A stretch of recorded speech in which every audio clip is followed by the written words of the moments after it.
RSS ಶಾಖೆಗೆ ಯಾರು ಬೇಕಾದರೂ ಬರಬಹುದು, ಮುಸ್ಲಿಂ ಕ್ರಿಶ್ಚಿಯನ್ ಎಲ್ಲರೂ ಬರಬಹುದು ಅಂತ ಮೋಹನ್ ಭಾಗವತ್ ಹೇಳಿಕೆ ನೀಡಿದ್ದಾರೆ. ಸಂಘ ನೀನ್ ಯಾರು ಅಂತ ಕೇಳೋದಿಲ್ಲ, ಸಂಘ ಯಾರಿಗೂ ಏನನ್ನು ನೀಡೋದಿಲ್ಲ, ಸಂಘ ಕೇವಲ ಕೇಳಿಸ್ಕೊಳ್ಳುತ್ತೆ.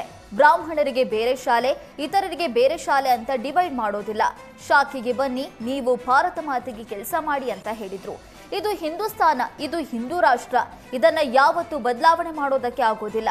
ಸಂಘದ ಶಾಖೆಗೆ ತೃತೀಯ ಲಿಂಗಿಗಳು ಕೂಡ ಬರಬಹುದು.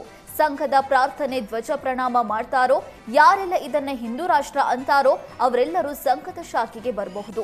ನಾವು ಯಾರಿಗೂ ಬೇಲಿ ಹಾಕೋದಿಲ್ಲ ಅಂತ ಹೇಳಿದ್ದಾರೆ. ಸರ್ಕಾರಿ ಸ್ಥಳದಲ್ಲಿ ಖಾಸಗಿ ಕಾರ್ಯಕ್ರಮಕ್ಕೆ ಅನುಮತಿ ಕಡ್ಡಾಯ ವಿಚಾರಕ್ಕೆ ಮೋಹನ್ ಭಾಗವತ್ ಸರ್ಕಾರದ ವಿರುದ್ಧ ಕಿಡಿಕಾರಿದ್ರು.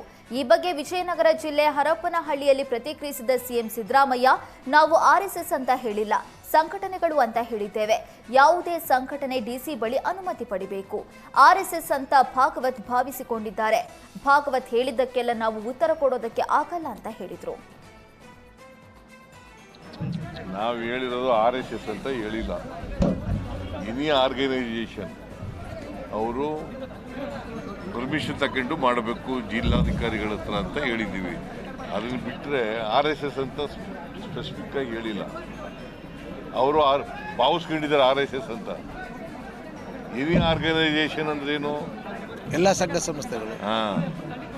ಆಮೇಲೆ ಹೇಳಿ, ಭಾಗವತ್ ಹೇಳೋದಕ್ಕೆಲ್ಲ ನಾವು ಉತ್ತರ ಕೊಡೋಕ್ಕಾಗಲ್ಲ.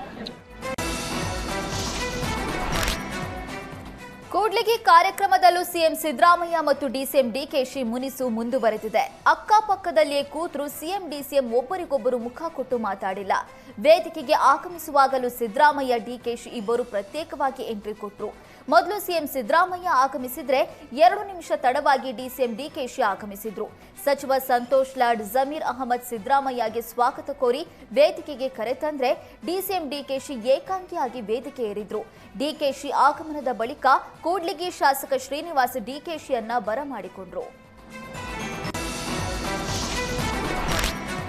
ಸರ್ಕಾರಿ ಕಾರ್ಯಕ್ರಮದಲ್ಲಿ ಜಿಲ್ಲಾಡಳಿತದಿಂದ ಧರ್ಮದ ಓಲೈಕೆ ಕೆಲಸ ನಡೆದಿದೆ. ವಿಜಯನಗರ ಜಿಲ್ಲೆಯ ಕೂಡ್ಲಿಗಿ ಪಟ್ಟಣದಲ್ಲಿ ಸರ್ಕಾರಿ ಕಾರ್ಯಕ್ರಮ ಆಯೋಜಿಸಲಾಗಿತ್ತು. ಸಚಿವ ಜಮೀರ್ ಕೂಡ ಈ ಕಾರ್ಯಕ್ರಮದಲ್ಲಿ ಭಾಗಿಯಾಗಿದ್ದು, ಜಿಲ್ಲಾಡಳಿತ ಜಮೀರ್ಗೆ ಮುಸ್ಲಿಂ ಧರ್ಮದ ಚಿಹ್ನೆಯ ಉಡುಗೊರೆಯನ್ನ ನೀಡಿದ್ದಾರೆ.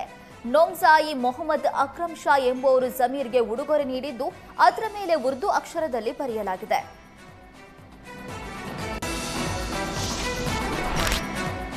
ನಾಳೆ ನನ್ನ ಮನೆಗೆ ನೀರು ಕೊಡ್ರಿ, ಲೋನ್ ಕೊಡ್ರಿ ಅಂತ ಯಾರು ಬರಬೇಡಿ ಅಂತ ಶಾಸಕ ಶ್ರೀನಿವಾಸ್ ಧಮಕಿ ಹಾಕಿದ ಘಟನೆ ಕೂಡ್ಲಿಗಿ ಕಾರ್ಯಕ್ರಮದಲ್ಲಿ ನಡೆದಿದೆ.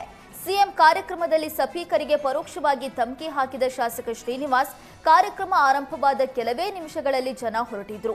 ಈ ವೇಳೆ ಸಂಸದ ತುಕಾರಾಂ ಭಾಷಣ ಮೊಟಕುಗೊಳಿಸಿದ ಶಾಸಕ ಶ್ರೀನಿವಾಸ್, ಯಾರು ಹೊರಗಡೆ ಹೋಗಬೇಡಿ, ಹಾಗೊಂದ್ ವೇಳೆ ಹೊರಗಡೆ ಹೋದ್ರೆ ನಾಳೆ ಯಾರು ಮನೆಗೆ ನೀರು ಕೊಡ್ರಿ, ಲೋನ್ ಕೊಡ್ರಿ ಅಂತ ಯಾರು ಬರಬೇಡಿ ಅಂತ ಧಮಕಿ ಹಾಕಿದ್ದಾರೆ. ದಯಮಾಡಿ ಎಲ್ಲರೂ ಕೂತ್ಕೊಳ್ಬೇಕು ಸಮಾಧಾನವಾಗಿ. ಸನ್ಮಾನ್ಯ ಮುಖ್ಯಮಂತ್ರಿಗಳು, ಉಪಮುಖ್ಯಮಂತ್ರಿಗಳು ಮಾತಾಡೋವರೆಗೂ ದಯಮಾಡಿ ಕೂತ್ಕೋಬೇಕು. ಇಲ್ಲಿ ಏನಾದ್ರೂ ಎದ್ದೋದ್ರೆ ನಾಳೆ ಬೆಳಿಗ್ಗೆ ಗಂಗಾ ಕಲ್ಯಾಣ ಕೊಡ್ರಿ, ನೀರು ಕೊಡ್ರಿ, ಲೋನ್ ಕೊಡ್ರಿ ಅಂತ ನಾಳೆ ಬೆಳಿಗ್ಗೆ ನಮ್ಮ ಮನೆ ಹತ್ರ ಬರಂಗಿಲ್ಲ. ದಯವಿಟ್ಟು ಕೂತ್ಕೊಳ್ಳಿ.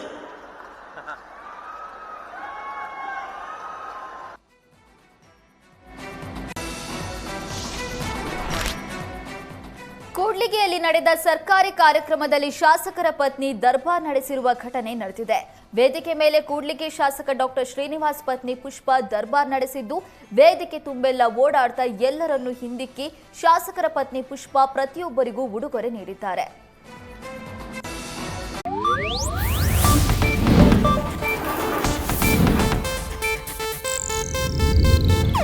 ಇದು ಏಷ್ಯಾನೆಟ್ ನ್ಯೂಸ್ ನೆಟ್ವರ್ಕ್ ಪ್ರಸ್ತುತಿ.